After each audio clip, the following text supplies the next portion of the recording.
It is, in fact, very hard to fit an entire poem into 3 minutes, but I've had this shit on my blog for years, and I want to get it out there on people's ears or whatever. So this one might sound familiar, but roll with me a bit. This is called Notes for When My Child Falls in Love.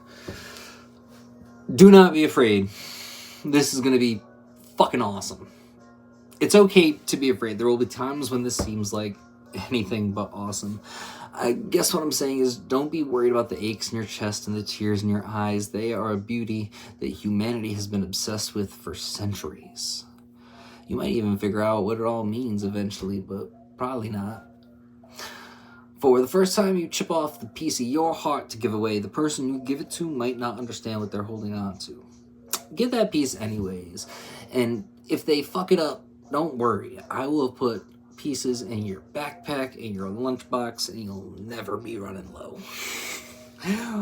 When you do meet that person that makes your heart speed up, your hands sweat, your tongue twist itself into a pretzel of all the things you want to say, all the things you should say, and a whole lot of nonsense, you will be overwhelmed, and that's fine. Let yourself get lost in that feeling, like a wave crashing over you. Let it carry you safely to shore. Let it pull you out to sea. You are in the midst of something irresistible, and sometimes it's nice to be carried. For the record, should you be pulled under the water, should your lungs become flooded and light start to fade, I will be standing there. I will pull you up to oxygen and safety, to sunlight and stability, but if you are anything like me, you will immediately plunge back into the ocean again, because that is just the type of person our family makes.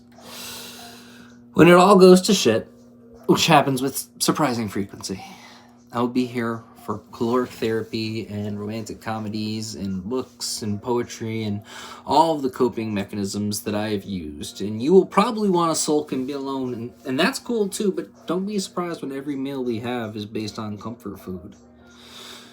Should I find out that you have been anything less than careful and considerate with someone else's heart, I will teach you a lesson you will never forget.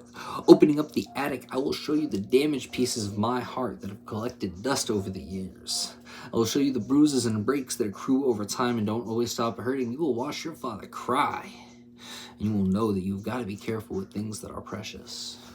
Don't forget that you are precious, that you are to be handled with care, that you are chaos and cosmos, and no one but you will ever get to decide your limits, that your hands could reach out, snatch stars from the sky, and fix them to your ears so you might hear the song the universe is playing, that you have eyes that run clear like a river, and that your soul is unblemished by malice and beloved by a God who gave you to me, with a complete list of all the ingredients she included, and instructions